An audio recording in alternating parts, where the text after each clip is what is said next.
বিসমিল্লাহির রহমানির রহিম। পপুলার যুব সংঘ কালামসার খাসরগাঁও পয়েন্ট সংলগ্ন মাঠে আয়োজিত আজকের ফুটবল টুর্নামেন্টের ফাইনাল খেলার সম্মানিত সভাপতি, অত্র অঞ্চলের বিশিষ্ট নেতৃবৃন্দ এবং আমার শ্রদ্ধেয় বড় ভাই, আপনাদের মোগলগাঁও ইউনিয়নের সাবেক চেয়ারম্যান, বর্তমান সিলেট সদর উপজেলা পরিষদের চেয়ারম্যান পদে প্রতিদ্বন্দ্বিতা করবেন শামসুল হক চুনু সাহেব আসতেছেন। আমরা সবাই একে অপরের ভাই। আপনারা জানেন আমরা সিলেট সদর উপজেলায় 6 জন প্রার্থী প্রতিদ্বন্দ্বিতা করতেছি, কিন্তু আমাদের মধ্যে কোনো হানাহানি ভেদাভেদ নাই, কারণ দিন শেষে আমরা ভাই ভাই হিসেবেই চলব। এটাই আমাদের মহত্ববোধ থাকবে বলে আমি আপনাদের কাছে আহ্বান জানাই।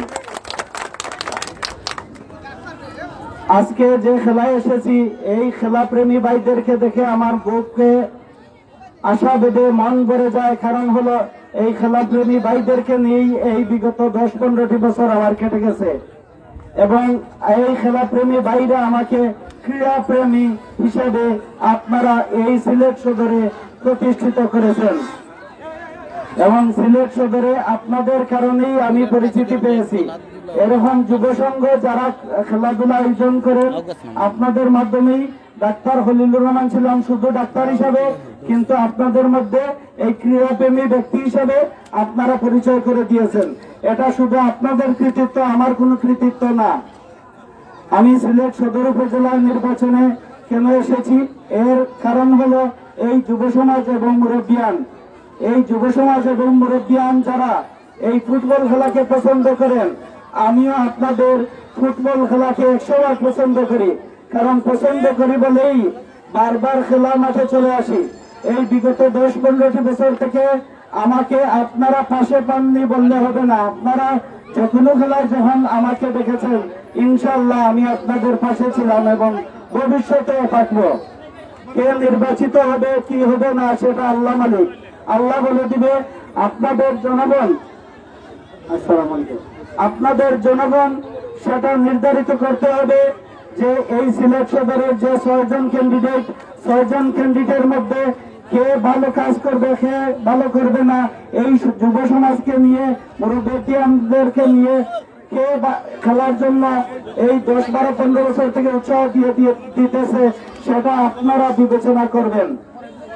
আমি ডাক্তার খলিলুর রহমান ডাক্তারি ছিলাম, ডাক্তার হিসেবে আছি, আপনারা গরিবের ডাক্তার বলেন, কিন্তু এই খেলার জন্য আমার জীবন উৎসর্গ করে দিতে চাই। কারণ আমি জানি এই যে যুব সমাজ, তাদেরকে যদি ভালো রাস্তায় ভালো করে রাখতে হয়, তাদেরকে খেলার মধ্যে রাখতে হবে, সংস্কৃতির মধ্যে রাখতে হবে। সংস্কৃতি এবং খেলাধুলা আমাদের একটি প্রাণ। কারণ এখন মোবাইলের যুগ, আমরা মোবাইল নিয়ে ব্যস্ত থাকি, কিন্তু মোবাইলের দরকার আছে, পাশাপাশি আমরা যেন সংস্কৃতি খেলাধুলাকে লালন করে এই যুব সমাজকে আমাদের ভবিষ্যতের কর্ণধারিতা হিসেবে গড়ে তুলি, সেই আশাবাদ আপনাদের কাছে রাখতেছি। আপনারা সব সময় খেলাধুলা চালিয়ে যান, ইনশাল্লাহ আমি অতীতে যেভাবে ছিলাম ভবিষ্যতে আপনাদের পাশে থাকব।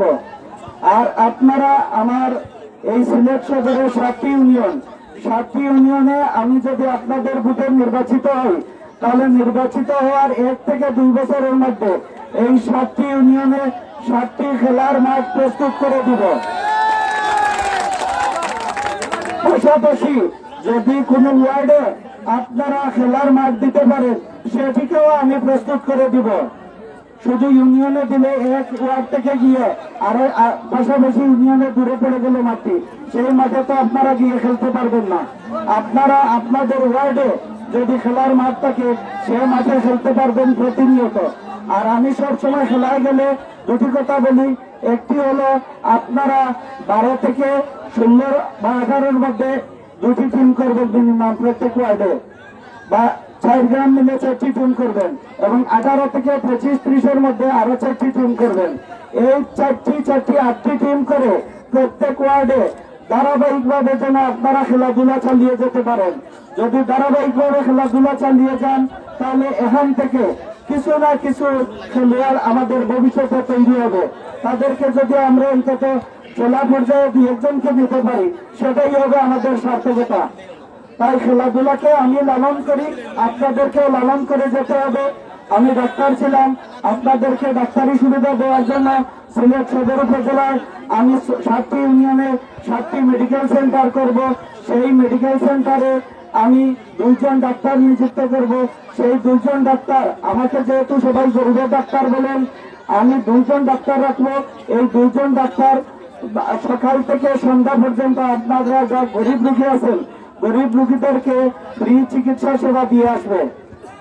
কারণ আমরা অনেকেই জানি এই জনপদের আমরা সবাই কৃষিজীবী ফ্যামিলি, আমিও কৃষকের সন্তান। এই কৃষিজীবী ফ্যামিলির গরিব অসহায় রোগীরা তো 800-1000 টাকা ভিজিট দিয়ে ডাক্তার দেখানো সবার পক্ষে সম্ভব না। এই সবার পক্ষে সম্ভব না বিধায় আমি 7টি মেডিকেল সেন্টার করে আপনাদের জন্য দিয়ে দেব। পাশাপাশি আমি শিক্ষা ব্যবস্থা আমার ছাত্রছাত্রীদের জন্য মেধাবৃত্তি তৈরি করব। মেধাবৃত্তি তৈরি করে যাতে প্রত্যেকটি এলাকা থেকে 2-4 জন ছাত্রছাত্রী ভবিষ্যতে লেখাপড়া করে উপরে যেতে পারে, সেই ব্যবস্থা করে দেব। সেটি করবো আপনাদের প্রত্যেকের ওয়ার্ড থেকে শুরু করে। ওয়ার্ড ভিত্তিক আপনারা কমিটি করবেন, সেই কমিটির মধ্যে সরকারের যত অনুদান আছে আপনাদের জনসমক্ষে সেটি প্রকাশ করে আপনাদের মধ্যে বিলি করা হবে। আমি চেয়ারম্যান হওয়ার জন্য আসি নাই, আমি চেয়ারম্যান হওয়ার জন্য মুঠে আসার দরকার ছিল না। আমি চেয়ারম্যান হতেও চাই না, কারণ হলো আমি ডাক্তার আছি, ডাক্তার হিসেবে থাকবো। কিন্তু আমি চেয়ারম্যান হতে এসেছি আপনাদের জনগণের খেদমত করার জন্য। আবার যে গরিব অসহায় রোগী আছেন, দরিদ্র মানুষ আছেন, তাদের অধিকারটুকু তাদের কাছে ফিরিয়ে দেওয়ার জন্য আমি চেয়ারম্যান হিসাবে আজকে আপনাদের দ্বারে এসেছি।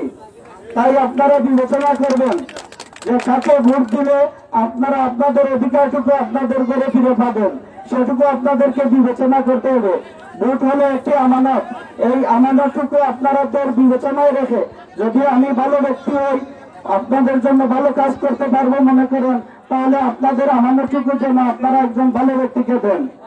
আমরা ভোট আসলে যখন যাকে ইচ্ছা তাকে দিয়ে দেই, নির্বাচিত করি, কিন্তু তখন দেখা যায় আমাদের যে অধিকারটুকু ছিল সেই অধিকার থেকে আমরা বঞ্চিত হই। আমি বলবো আপনারা বিবেক বিবেচনায় রেখে যেন ভালো মানুষটিকে নির্বাচিত করে আপনাদের অধিকার আপনাদের মাঝে ফিরিয়ে নেন। আমি নির্বাচিত হলে আমি চেয়ারম্যান না, আপনারা আমার জনগণ সবাই হবে চেয়ারম্যান। কারণ হলো আমি তো আপনাদের ভোটে নির্বাচিত চেয়ারম্যান, তাহলে আমি কিভাবে চেয়ারম্যান হলাম? চেয়ারম্যান তো আপনারা যারা জনগণ ভোট দিয়ে আমাকে নির্বাচিত করেছেন। আমি বক্তব্য দীর্ঘায়িত করবো না, অনেক লম্বা বক্তব্য দেওয়ার ইচ্ছা ছিল, কিন্তু এখান থেকে আরেকটি প্রোগ্রামে যাবো।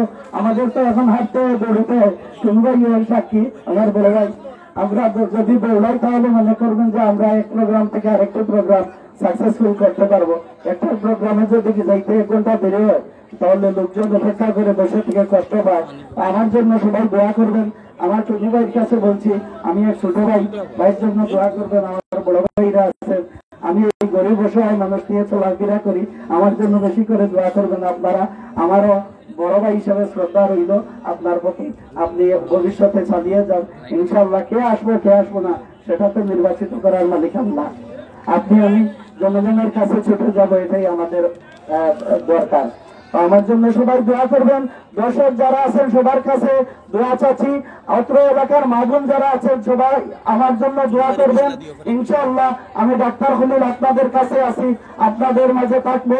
আমি সব সময় আপনারা পাবেন, আমার জন্য বেশি করে দোয়া করবেন। আসসালামু আলাইকুম ওয়া রাহমাতুল্লাহি ওয়া বারাকাতুহু। ধন্যবাদ জানাচ্ছি ডাক্তার খলিলুর রহমান সাহেবকে। এবারে আমাদের মাঝে এসে উপস্থিত হচ্ছেন আজকের সম্মানিত অতিথি জনাব আল্লাহ শামসুল ইসলাম।